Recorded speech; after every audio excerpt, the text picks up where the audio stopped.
नमस्कार दोस्तों। रामायण की कथा आप सभी ने सुनी और पढ़ी होगी, लेकिन इसी रामायण की कथा में एक ऐसा प्रसंग है जिसे आपने शायद ही सुना होगा।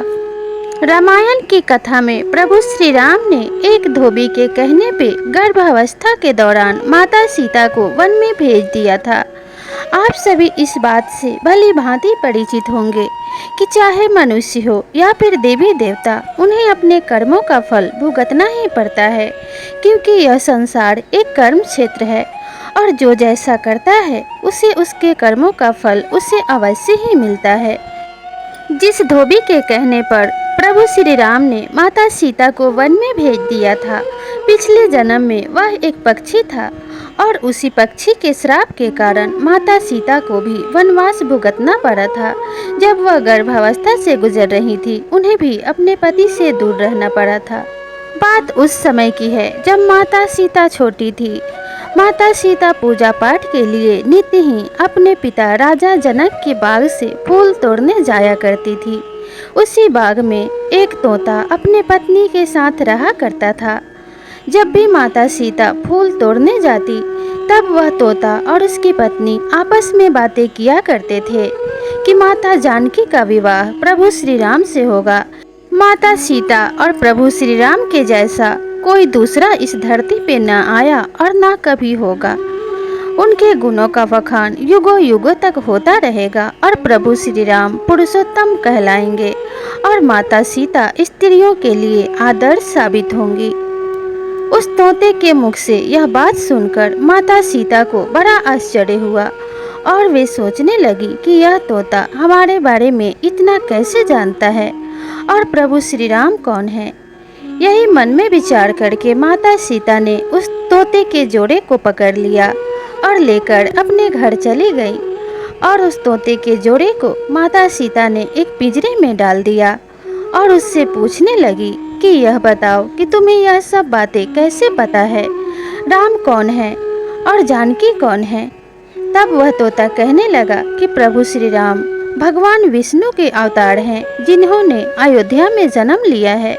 उनका मुख बड़ा ही सुंदर है, नेत्र विशाल हैं, गर्दन शंख के समान है और उनकी भुजाओं में अपार शक्ति है, उन्हें कोई पराजित नहीं कर सकता।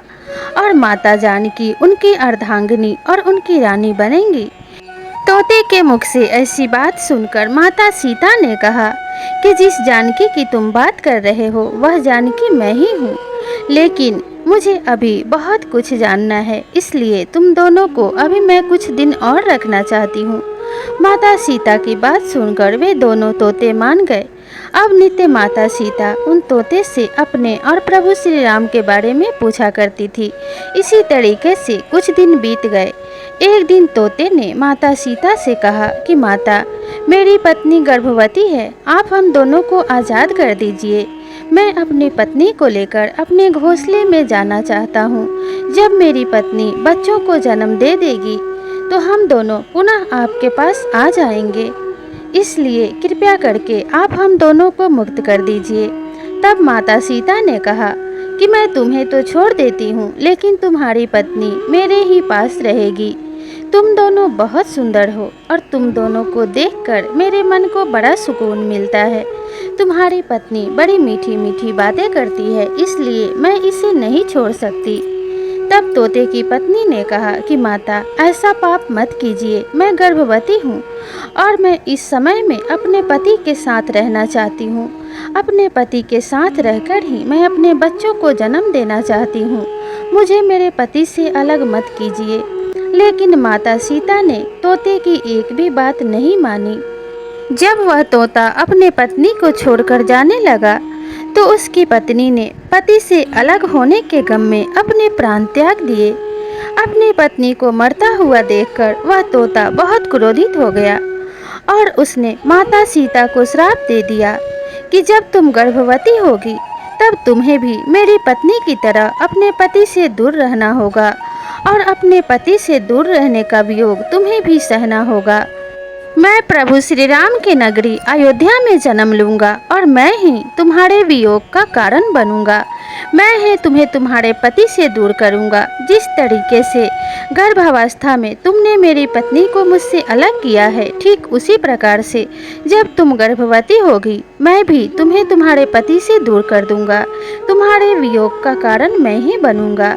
जिस समय तुम्हें सबसे ज़्यादा अपने पति की आवश्यकता होगी उसी समय तुम वन वन भटकती फिरोगी। इतना कहकर उस तोते ने भी प्राण त्याग दिए। तोते और उसकी पत्नी को मरता हुआ देखकर माता सीता को बड़ा अफसोस हुआ। उन्हें अपने गलती का पश्चाताप हुआ। लेकिन कहा जाता है ना कि तीर से निकले हुए बाण और मुंह से निकले हुए शब्द वापस नहीं आते। ठीक उसी प्रकार से उस तोते का श्राप भी फलीभूत हुआ और उस तोते ने अयोध्या नगरी में एक धोबी के रूप में जन्म लिया। और जब माता सीता का विवाह प्रभु श्री राम से हुआ तो कुछ ही दिनों बाद उन्हें प्रभु श्री राम के साथ वनवास जाना पड़ा। वनवास के दौरान जब उन्हें रावण हर के ले गया तब माता सीता को 11 महीने तक लंका में रहना पड़ा था। जब प्रभु श्री राम ने रावण को युद्ध में पराजित करके माता सीता को प्राप्त किया और उन्हें वापस अयोध्या लेकर आए, तब एक दिन की बात है कि उस धोबी ने अपने पत्नी से कहा कि तुम रात भर कहाँ थी। उसकी पत्नी कपड़े लेकर दूसरों के घर देने गई थी, लेकिन उसे अधिक देर हो जाने के कारण वो एक दिन किसी घर पे रुक गई और जब घर वापस आई तब उसके पति ने कहा कि तुम रात भर कहाँ थी। मैं श्री राम के जैसा नहीं हूँ जिनकी पत्नी को रावण ने 1 वर्ष तक रख लिया, फिर भी श्री राम ने अपने पत्नी को घर में रखा है। मैं तुम्हें घर से निकालता हूँ। मैं ऐसी उल्टा पत्नी को स्वीकार नहीं करूँगा। जिसकी राजा ही ऐसी हो उसकी प्रजा कैसी होगी। जब प्रभु श्री राम को यह बात पता लगी तब उन्होंने माता सीता को वन में भेज दिया ताकि प्रजा में विद्रोह न हो। उस समय माता सीता गर्भ से थी और उन्हें गर्भावस्था में वन वन भटकना पड़ा। माता सीता ने जंगल में ही अपने 2 पुत्रों को जन्म दिया और जंगल में ही अपने पुत्रों का लालन पालन किया। तो इस प्रकार से उस तोते का श्राप फलीभूत हुआ था। इसीलिए कहा जाता है कि कभी भी हमें किसी का अहित नहीं करना चाहिए। यही एक ऐसा पाप था जो माता सीता के हाथों हुआ था। नहीं तो पूरे जीवन में माता सीता ने हमेशा दूसरों की भलाई की थी, घायलों की सेवा की थी, हमेशा दीन दुखियों की सहायता की थी। उनका हृदय बहुत ही ममतामयी और करुणामयी था। उनसे किसी दुखियारे का दुख देखा नहीं जाता था। लेकिन बचपने में एक छोटी सी भूल के कारण भी माता सीता को पूरा जीवन वन में ही बिताना पड़ा था।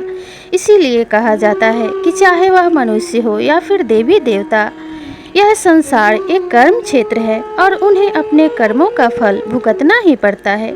जो जैसा बोता है वैसा ही काटता है। मनुष्य अपने किए गए कर्म का फल स्वयं इसी धरती पे ही भोग लेता है। इसीलिए हमेशा मनुष्य को सदाचार करते रहना चाहिए। अपने मन में दूसरों के लिए ममता और करुणा रखना चाहिए। जो मनुष्य दूसरे के दुख का अनुभव करता है वे दूसरे की सहायता भी करता है और जो दीन दुखियों की सहायता करता है उसकी सहायता तो स्वयं प्रभु श्री राम करते हैं। तो प्रेम से बोलिए माता सीता की जय, प्रभु श्री राम की जय। आपको यह प्रेरक प्रसंग कैसी लगी हमें कमेंट करके ज़रूर बताइएगा। और अगर आप इस चैनल पे नए हैं तो इस चैनल को ज़रूर सब्सक्राइब कीजिएगा और साथ में लगे बेल आइकन को भी प्रेस कर लीजिएगा ताकि इसी तरीके की ज्ञानवर्धक और नई नई कहानियाँ आपको सबसे पहले प्राप्त होती रहे। तो मिलते हैं इसी तरह की कथा और प्रसंग के साथ। तब तक के लिए नमस्कार।